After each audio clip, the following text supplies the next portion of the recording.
There was a moment in 1971 when two legends sat across from Johnny Carson, and what one of them said nearly stopped the show forever. John Wayne looked at Bruce Lee with a smile that didn't reach his eyes, and Johnny Carson noticed something in that studio that night that he would never forget. What happened next changed how both men were remembered, though the audience at home never knew the full story. The Tonight Show had become more than just a television program by the early 1970s. It was an institution, a nightly gathering place for America, where legends were made and sometimes unmade in the span of a single interview. Johnny Carson had mastered the delicate art of conversation, knowing when to push and when to pull back, when to laugh and when to listen. But there were nights when even he couldn't predict what would unfold behind those blue curtains. October 1971 was one of those nights. The guest lineup that evening promised something special. John Wayne, the Duke, was scheduled to appear.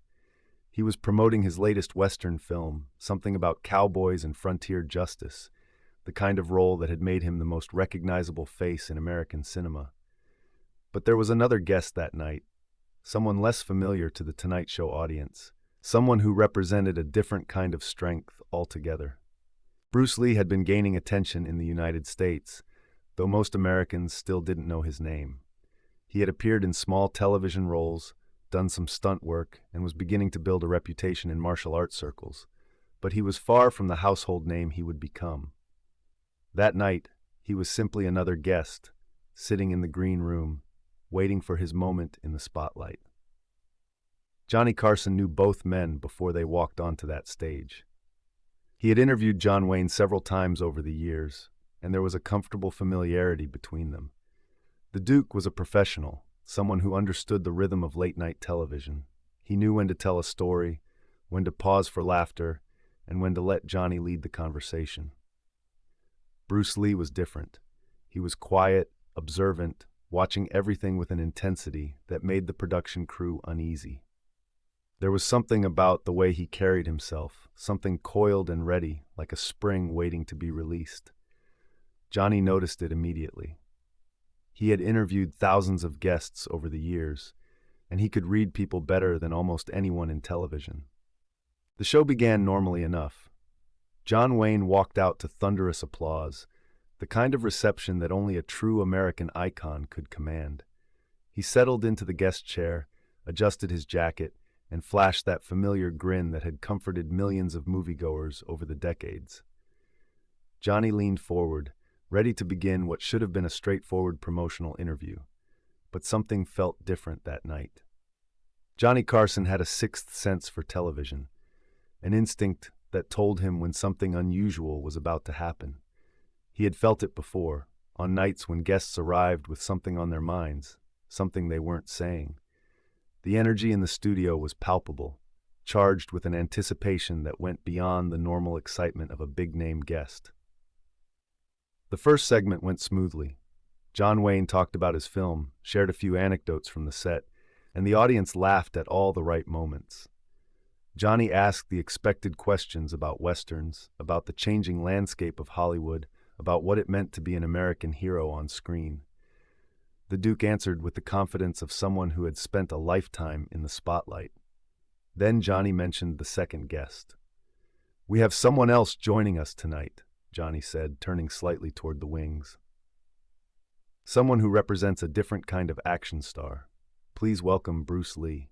The applause was polite but measured. Most of the audience didn't know who Bruce Lee was. Some whispered to each other, trying to place the name. A few recognized him from television appearances, but there was none of the electric energy that had greeted John Wayne. Bruce Lee walked onto the stage with a quiet confidence that seemed almost out of place in the flashy world of late-night television. He didn't smile broadly, didn't wave to the crowd, didn't play to the cameras. He simply walked to the second guest chair, nodded respectfully to Johnny, and sat down with a stillness that was almost unnerving. Johnny Carson watched both men carefully. John Wayne's expression had changed. The easy grin was still there, but something had shifted behind his eyes. He looked at Bruce Lee with a curiosity that bordered on something else, something harder to define. It wasn't hostility, not exactly, But it wasn't warmth either. It was the look of one legend sizing up another, trying to understand what this newcomer represented. Bruce Lee returned the gaze with calm neutrality. He didn't seem intimidated by the Duke's presence, didn't seem eager to prove himself, didn't seem to need anything from this moment except to be present. There was a stillness about him that contrasted sharply with John Wayne's larger-than-life energy. Johnny began the interview carefully, aware that he was navigating something delicate. "Bruce, you're relatively new to American audiences," Johnny said, turning toward him. "Can you tell us a bit about what you do?" Bruce Lee spoke softly, choosing his words with precision. He talked about martial arts, about the philosophy behind the movement, about discipline and focus and the connection between mind and body. His voice was calm, measured, nothing like the explosive action that people would later associate with his name. John Wayne listened, but Johnny Carson could see he wasn't entirely engaged. The Duke shifted in his chair, crossed his legs, and occasionally glanced toward the audience as if checking their reaction. There was something restless about him, something that suggested he was waiting for something. Then it happened. Johnny asked Bruce Lee about the physical demands of martial arts, about whether it was something that anyone could learn or if it required special talent. Bruce began to explain, talking about dedication, about practice, about the years of training required to master even the basics. John Wayne interrupted. "You know," the Duke said, leaning forward slightly, "I've seen a lot of fighting in my time. Real fighting. Not the kind you see in movies, but the kind that happens when men disagree." He paused, letting the words settle. "And I've learned that all this fancy movement, all this philosophy, it doesn't mean much when someone bigger and stronger decides they want to hurt you." The studio grew quiet. Johnny Carson felt the shift immediately. The audience, sensing something unusual, stopped their polite attention and leaned forward. The production crew behind the cameras exchanged glances. Even Doc Severinsen, leading the band in the corner, seemed to notice the change in atmosphere. Bruce Lee didn't react immediately. He simply looked at John Wayne with that same calm expression, neither defensive nor aggressive, just present. "I understand what you're saying," Bruce said finally, his voice still measured. "But strength comes in many forms. Physical size is one thing, skill is another." John Wayne smiled, but it was the kind of smile that didn't reach his eyes. "Well, I suppose we'll never know which matters more, will we?" The comment hung in the air, heavy with implication. Johnny Carson knew he needed to redirect the conversation. This wasn't the light-hearted promotional interview he had planned. There was something deeper happening here, something that went beyond two guests with different perspectives on action and fighting. But before he could speak, Bruce Lee said something unexpected. "Mr. Wayne," Bruce said, using the formal address deliberately, "I have great respect for what you've accomplished. You've entertained millions of people. You've given them heroes to believe in." He paused, and for the first time, there was something in his voice that suggested emotion. "But I think you misunderstand what I'm trying to do." John Wayne raised an eyebrow. "And what's that?" "I'm not trying to prove I'm stronger than anyone," Bruce said. "I'm trying to show people that they're stronger than they think. That's the difference." The audience was silent now, completely still. This wasn't the entertainment they had expected. This was something more raw, more real. Johnny Carson leaned back in his chair, watching both men carefully. He had seen countless interviews over the years, had witnessed arguments and disagreements and awkward moments. But this felt different. This felt like two men representing something larger than themselves, two different visions of strength and masculinity colliding in real time. John Wayne didn't respond immediately. He looked at Bruce Lee for a long moment, and Johnny Carson could see something shifting behind his eyes. The dismissive expression softened, replaced by something that looked almost like consideration. "Well," the Duke said finally, his voice quieter than before, "maybe you're right about that." It was a small concession, barely noticeable to most viewers. But Johnny Carson heard it. The production crew heard it. Everyone in that studio understood that something had just changed. Johnny redirected the conversation, asking about upcoming projects, about travel, about anything that might ease the tension that had built up over those few minutes. The interview continued, but the energy had shifted. The audience was more attentive, more invested in what was being said. They understood on some level that they were witnessing something unusual. When the commercial break came, Johnny Carson stood up and thanked both guests. The cameras stopped rolling, the audience was asked to remain quiet, and the studio settled into that strange limbo that exists between segments of a live broadcast. What happened next was never fully captured on camera. John Wayne remained seated, but he turned toward Bruce Lee. The two men looked at each other, and Johnny Carson, standing nearby, could see that something was being communicated that went beyond words. "You know," John Wayne said, his voice low enough that only those nearby could hear, "I didn't mean to come across the way I did." Bruce Lee nodded slowly. "I know. I've spent my whole life playing tough guys," the Duke continued. "Sometimes it's hard to separate the character from the man." Bruce Lee smiled then, a genuine smile that transformed his face. "I understand. I play characters too, but I'm trying to show something different. Something about what people can become, not just what they already are." John Wayne studied him for a moment, then extended his hand. Bruce Lee took it, and the two men shook hands with a respect that seemed to surprise everyone watching. Johnny Carson witnessed the exchange from a few feet away. He didn't interrupt, didn't comment, just observed. He had learned over the years that some moments were too important to interfere with, too meaningful to reduce to television entertainment. When the show returned from commercial, the interview continued with a different tone. John Wayne was more engaged, asking Bruce Lee questions about martial arts with genuine curiosity. Bruce Lee responded with warmth, demonstrating a few movements when Johnny asked if he would show the audience something. The audience loved it, they applauded, they laughed, they responded to the chemistry that had developed between the two guests. By the end of the segment, it felt like the tension had never existed. But Johnny Carson knew better. He had seen what happened during that commercial break. He had witnessed the moment when two legends found common ground, when pride gave way to understanding, when competition transformed into respect. And he understood that what the audience saw on their television screens was only part of the story. The show ended with both guests receiving warm applause. John Wayne stood first, waving to the crowd with that familiar charisma. Bruce Lee stood beside him, more reserved, but clearly appreciative of the reception. Johnny Carson closed the show with his usual charm, thanking the audience and promising to see them again tomorrow night. But as the guests left the stage, Johnny Carson remained at his desk for a moment longer than usual.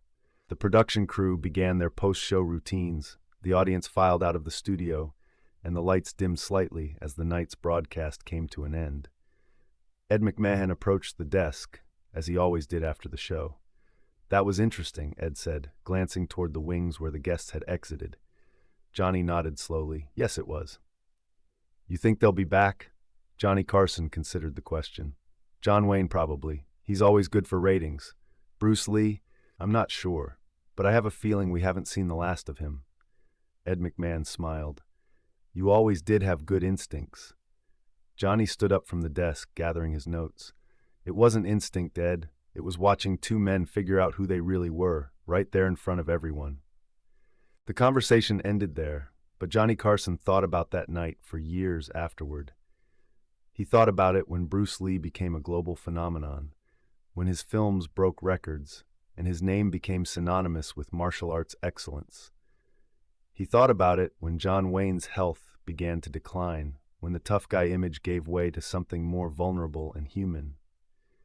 And he thought about it when both men were gone, when their legacies were secure and their place in history was assured. Because that night on The Tonight Show wasn't just about two celebrities promoting their work. It was about something deeper, something that went beyond entertainment. It was about two different visions of strength finding a way to coexist. It was about pride and humility, about competition and respect, about the moments when we choose understanding over being right. Johnny Carson never told the full story of what happened during that commercial break. He never revealed the conversation between John Wayne and Bruce Lee, never shared the moment when hands were shaken and respect was earned. He kept that moment private, understanding that some things are too meaningful to be reduced to television content. But those who were in the studio that night remembered. The production crew talked about it for years. The audience members who witnessed the tension and the resolution never forgot the feeling of being present for something real. And Johnny Carson carried the memory with him, a reminder of why he loved what he did. Late-night television was often dismissed as frivolous entertainment, as celebrity promotion and light conversation designed to help people fall asleep. But Johnny Carson knew better. He knew that in those unscripted moments, when the cameras were rolling and the guests were unaware of their own vulnerability, something genuine could emerge. That night with John Wayne and Bruce Lee was one of those moments. The story of their encounter became part of Tonight Show lore, passed down among crew members and mentioned occasionally in retrospectives about the show's history. But the full truth, the complete picture of what transpired between those two men, remained known only to those who were there. And perhaps that's as it should be. Some moments are too precious to be fully explained, too meaningful to be reduced to sound bites and highlights. They exist in the space between what is shown and what is felt, in the quiet understanding that passes between people when they choose connection over conflict. John Wayne would continue to make films for several more years, his legend growing even as his health declined. He would remain an American icon, a symbol of a certain kind of masculinity that resonated with millions of people. But those who knew him well understood that there was more to him than the tough characters he portrayed. There was vulnerability, there was doubt, there was a man trying to understand his place in a changing world. Bruce Lee's story was tragically shorter. He would die just 2 years after that Tonight Show appearance, at the age of 32, leaving behind a legacy that would only grow in the decades following his death. He would become more than an actor, more than a martial artist. He would become a symbol of possibility, of what humans could achieve when they dedicated themselves completely to their craft. But on that night in 1971, neither man knew what the future held. They were simply two guests on a late-night talk show, navigating a conversation that could have gone in many different directions. They chose respect, they chose understanding, they chose to see each other as people rather than competitors. And Johnny Carson witnessed it all. He never made a big deal about that night. He never used it as a selling point for the show. He never mentioned it in interviews or included it in retrospectives about his career. It was simply a memory, one of thousands from his decades in television, but one that stayed with him for reasons he never fully explained. Perhaps he understood that the most meaningful moments are often the quietest ones. The handshake during a commercial break, the shift in tone when pride gives way to respect, the choice to listen rather than to win. These are the moments that define us, not the applause or the ratings or the headlines. The Tonight Show would continue for many more years after that night. Johnny Carson would interview countless celebrities, would witness countless moments of comedy and drama and surprise. But there were certain nights that stood out, certain encounters that reminded him why he loved what he did. This was one of those nights, and for those who were there, who witnessed the tension and the resolution, who felt the shift in the studio when two legends found common ground, it was a night they would never forget. The story of John Wayne and Bruce Lee on The Tonight Show has been told in various forms over the years. Some versions emphasize the conflict, the moment when the Duke seemed to dismiss the martial artist's philosophy. Other versions focus on the resolution, the handshake, and the mutual respect that emerged. But the full truth lies somewhere in between, in the space where two different visions of strength learned to coexist. Johnny Carson understood that truth better than anyone. He had spent his life watching people, listening to their stories, understanding the spaces between their words. He knew that the most interesting moments weren't always the loudest ones. Sometimes the most powerful things happened in silence, in the pauses, in the choices people made when they thought no one was watching. That commercial break was one of those moments. Two men, both legends in their own right, both representing something important to millions of people, chose to see each other clearly. They chose respect over rivalry. They chose understanding over being right. And in doing so, they created a moment that would be remembered by everyone who witnessed it. Johnny Carson never forgot it. And perhaps that's the real story here.